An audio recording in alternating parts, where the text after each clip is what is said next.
Sa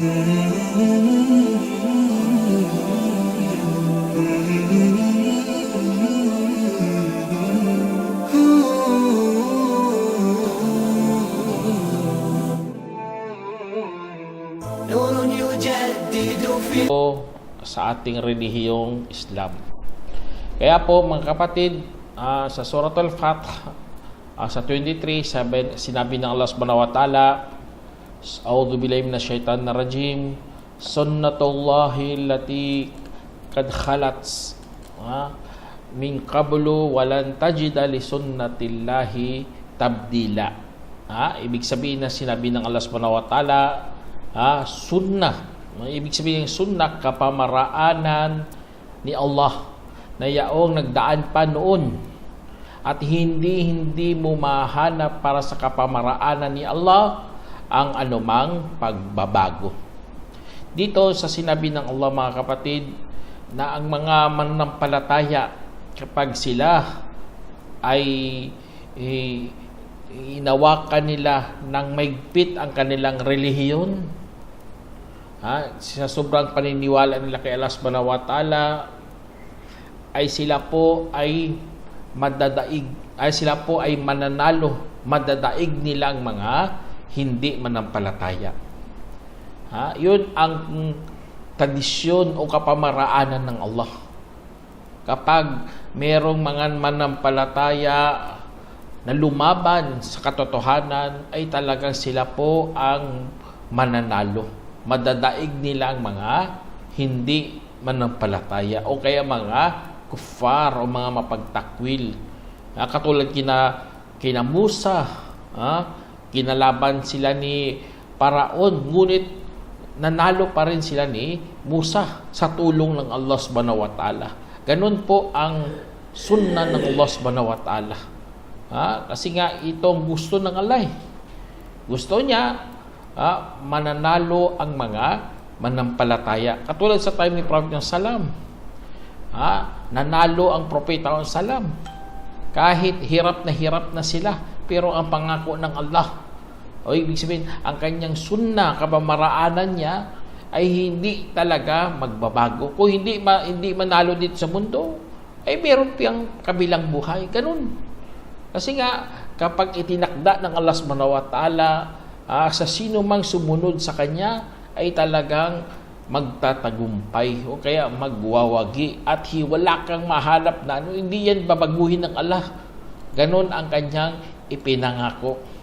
Kaya sa time ng Hudaybiyah mga kapatid, kasi Suratul Fath ay patungkol ito sa Hudaybiyah na si Prophet Muhammad Salam na naginip siya, na nag-uumrah siya. Kaya tinawag yung mga kasamahan niya mag-umrah din. Kaya sa time na yun, wala silang dalang mga armas at lumabas sila sa time ng sagradong buwan. Ibig sabihin mga sagradong buwan, bawal talaga dyan ang digmaan. Alam yan ng mga Quraysh.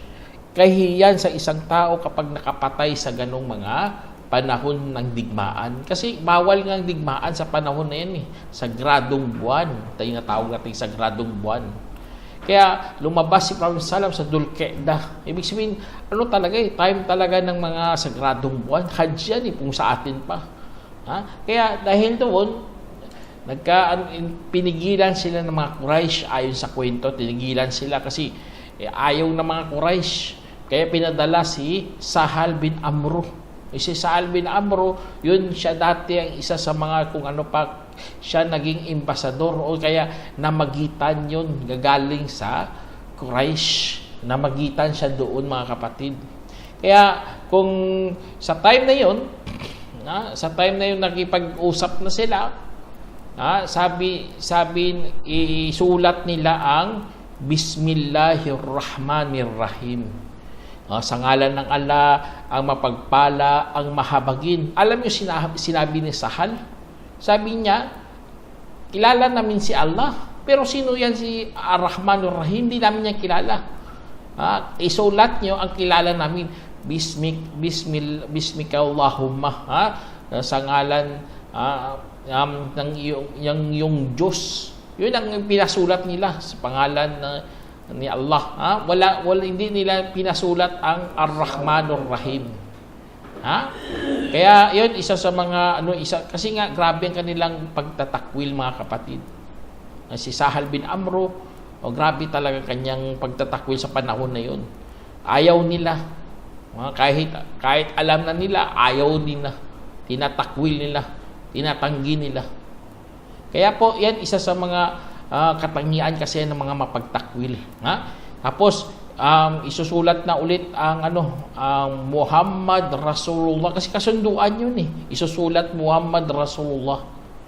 Si Muhammad na mensahero ng Allah, bansag yun. Ayaw din ni Sahal bin Amro. Sabi niya, hindi naman namin kinikilala niya na Rasul o mensahero. Kaya isulat mo dyan, Muhammad bin Abdullah. Si Muhammad na anak ni Abdullah.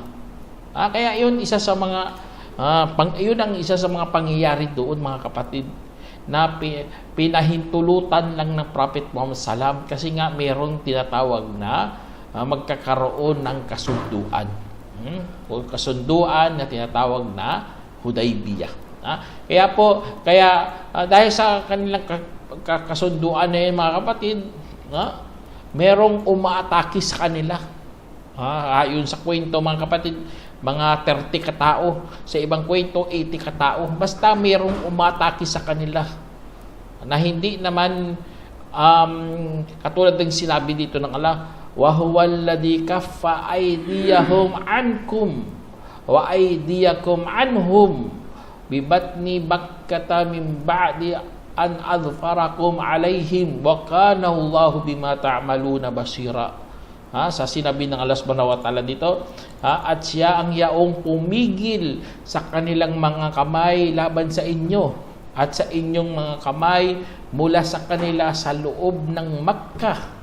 Matapos nito ipinawagi kayo laban sa kanila at si Allah ay naging tagamasid at sa anumang inyong ginagawa. Kaya dyan sa sinabi ng Allah, mga kapatid, meron kasing pangyayari. Kaya dahil doon, pinabingi sila, mga kapatid ng Allah. Lumano sila, parang inambush sila. Pero dahil sa pagpipigil ng Allah, mga kapatid, tinanggalan sila ng pandinig. Hindi sila makarinig. Kaya sa time na yun, hinuli sila kagad ng Propeta salam. Yun ang tinutukoy dito na pinigilan ng kanilang mga kamay. Na hindi nila kayang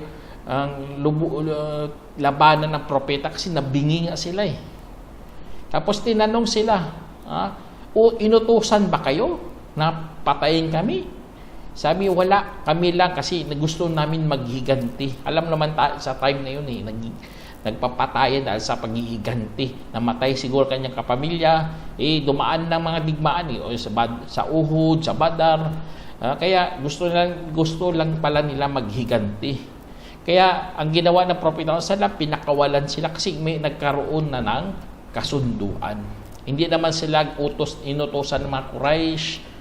Kusa lang sila lumabas. Kaya dahil doon, nangyari ang pagpipigil ng Allah subhanahu wa ta'ala. Yun ang pagpigil ng Allah. Kaya kapag gustuhin ng Allah subhanahu wa ta'ala, wala ka talagang magagawa. Katulad ng nangyari dito, kahit wala silang karmas-armas, pero pinigilan sila ng Allah subhanahu wa ta'ala. Kaya sabi ng Allah subhanahu wa ta'ala dito, katugtong dito sa kwento dito, mga kapatid, sabi niya, humul ladhina kafaru wasaddu anil masjidil haram wal hajja ma'kufan ay yabluga mahillahu lawla rijalun mu'minun wa nisa'u mu'minat lam ta'lamuhum ayn tata'uhum patusibakum minhum ma'arratun bighairi ilm yudkhilallahu fi rahmatihi may yasha law tazayyalu la'adzabna alladhina kafaru minhum adaban alima. Sa sinabi ng Allah subhanahu wa ta'ala, sila ang mga yaong nagtakwil. Sila mga nagtakwil. Ibig sabihin, mga Christ dito, mga tinutukoy dito. At nagharang sa inyo sa Masjidul Haram. Tingnan nyo, ang Propeta salam sa kwento, di ba? Na naginip siya Kaya tinupad niyang utos ng Allah kasi yung mga panaginip sa propeta, utos na yun ng Allah. Doon lang pinadaan. Kaya pumunta sila doon sa sagradong buwan. Wala silang armas na armas. Ngunit hinarang sila ng mga Quraysh sa Masjidul Haram. Kahit gusto nila mag-umrah, pinigilan sila. Kahit ang kanilang mga handog ng mga hayop, alam naman natin kapag mag-umrah, di ba? May iba, may dala talaga silang mga handog na hayop. Pinigilan din na makarating sa patutunguhan. At kung hindi lamang sa mananampalatayang lalaki at mananampalatayang babae, hindi ninyo malalaman na maaari na ninyong aapakan sila sa digmaan. Tingnan nyo, dahil sa mga tibay ng loob ng mga mananampalataya, babae man, lalaki, mga kapatid, doon na talaga na sila talaga kayang-kaya na ng mga Muslim. Kaya kung saka matatamaan kayo mula sa kanila ng anumang pinsala na wala naman kayong kaalam-alam, siyempre naman mga kapatid, mano talaga sila kasi wala silang armas nag-uumra lang sila. Pero gusto na makaaway na papatayin talaga sila. Kaya po, ayan ang isa sa mga kaya dahil doon mga kapatid, sa time na yun, alam naman natin digmaan yun. Ang ng Allah subhanahu wa ta'ala, papasukin ni Allah ang kanyang habag sa sino mang kanyang nanaisin. Kung humihiwalay sila, ay talagang parusahan namin ang mga yaong nagtakwil mula sa kanila ng mahapding kaparusahan. Kaya dahil doon mga kapatid, yun isa sa mga ng Allah subhanahu wa ta'ala, mga pinapaabot, basta ikaw sumunod ka lang. Kasi nga nakipagkasundo sila kay Prophet Salam sa Hudaybiyah, sa ilalim ng puno sa Hudaybiyah, na sila mag-uumra, susunod talaga sa propeta kahit papatayin pa sila ng mga Quraysh. Yun ang kanilang kasunduan. Nakipagkatipan sila sa propeta, patay kung ano pa. Basta tayo, mag-uumra talaga tayo. Ngunit sa nag-iba ang panahon, nakipagkasundo na lang ang mga Quraysh. Kaya dito sa sinabi ng Allah subhanahu wa ta'ala, wa idza ja'ala alladhina kafaru fi qulubihimul hamiyatal jahiliyah fa anzalallahu sakinatahu ala rasulihi wa alal mu'minina wa alzamahum kalimatat taqwa wa kanu ahaqqa biha wa ahlaha wa kana Allahu bikulli syai'in alima. Sa sinabi ng Allah subhanahu wa ta'ala mga kapatid dito, sabi niya, nang nilagyan ang mga yaong nagtakwil sa kanilang mga puso ang pagiging panatiko, kagaya ng panatiko sa kamangmangan. Tingnan nyo, mga panatiko talaga mga kapatid. Alam nyo mga panatiko naniniwala pa kahit walang batayan. Yun ang mga panatiko tawag doon. Tingnan nyo, sobrang panatiko sa kwento kanina, si Sahal bin Amro. Ayaw niya ipasulat Bismillahirrahmanirrahim. Gusto niya isulat lang ang Allah, walang Ar-Rahmanur-Rahim kasi hindi niya raw kilala. Subhanallah. Panatiko masyado. Napaka-panatiko. Kahit Muhammad Rasulullah, ayaw niya rin ipasulat dun sa kasunduan. Gusto niya Muhammad, anak lang ni Abdullah. Kasi napaka-panatiko sa kamangmangan nila. Pinipilit talaga nila kanilang pagiging panatiko. Kaya mga Muslim, mga kapatiran sa Islam, huwag kayong maging panatiko.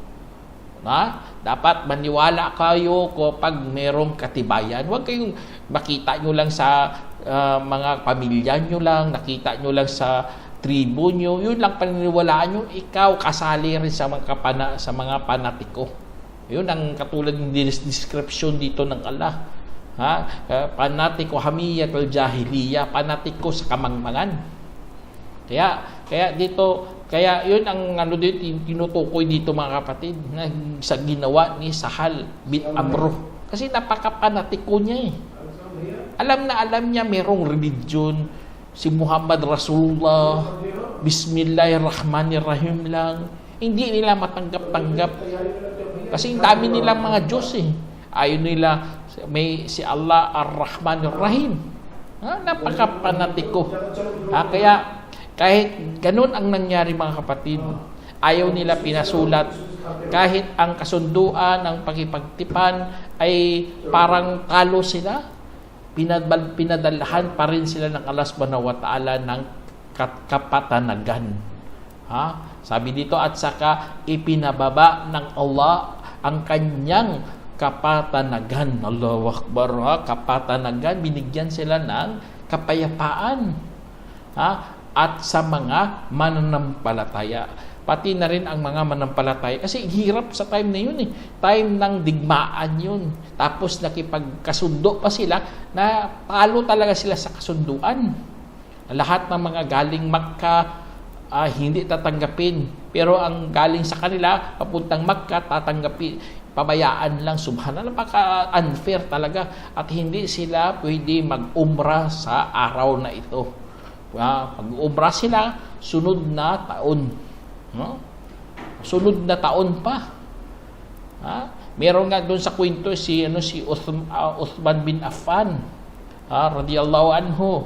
Pumunta siya doon, siya munang pumunta doon, nauna siya. Tapos nakita siya ni Abu Sufyan. Sabi niya, bakit nandito ka? Sinabi niya, pakay ng Propeta sallam na mag-uumrah. Mag-uumrah siya, kaya sabi niya, hindi namin pahihintulutan mag-umrah siya.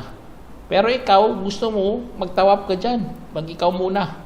Sabi niya, hindi ako magtatawaf kung hindi magtawaf ang Propeta Muhammad SAW. Subhanallah. Ganun lang kanilang paggalang sa Propeta Muhammad SAW. Kahit nandyan na siya, pwede na siya magtawaf, pero hindi siya nagtawaf, mga kapatid. Hihintayin niya talagang Propeta magtawaf. Kaya, yun ang isa sa mga hanggang akala nila napatay na nga si Uthman bin Affan.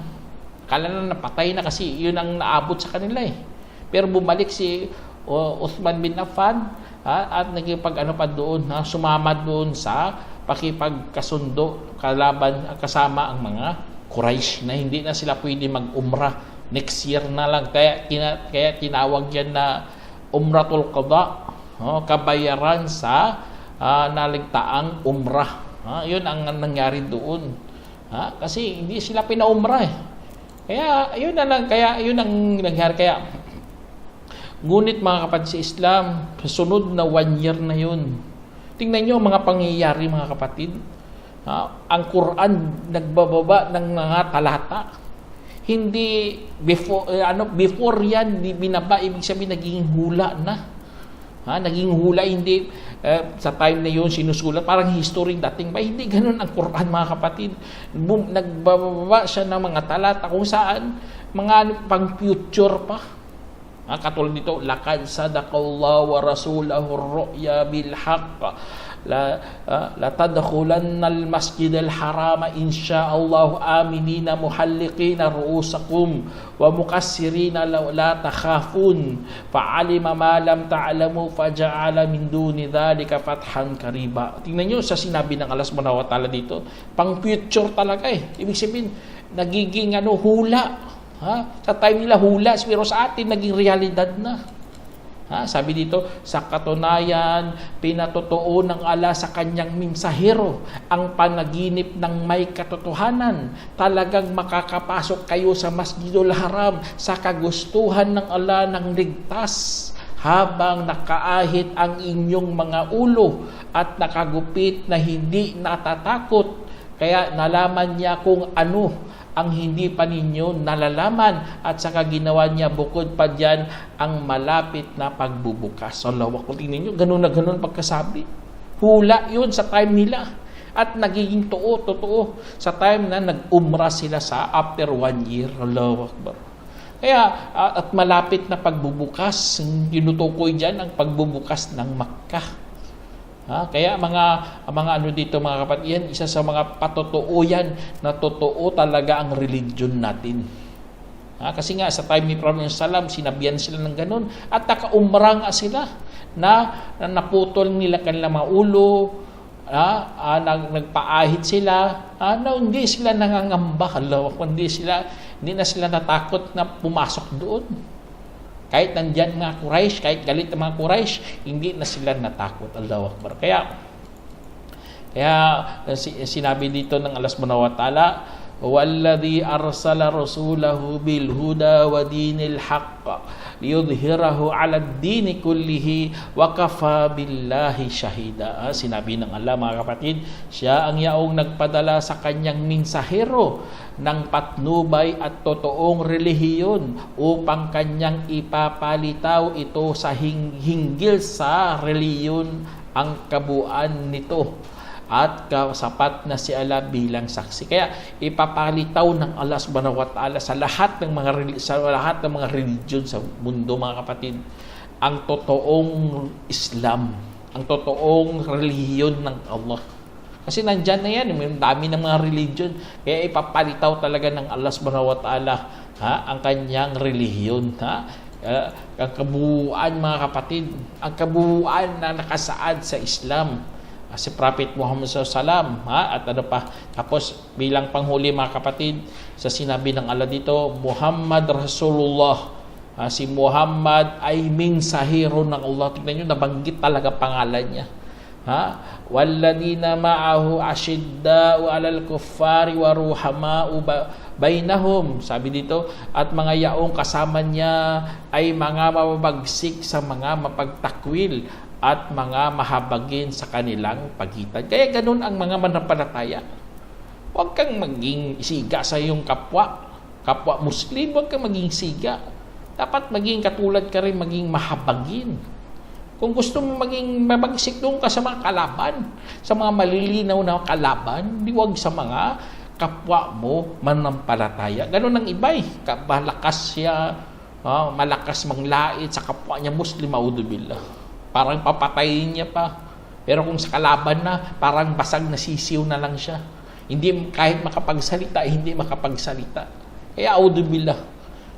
Kaya dapat ikaw mabagsik sa mga kalaban, mga mapagtakwil.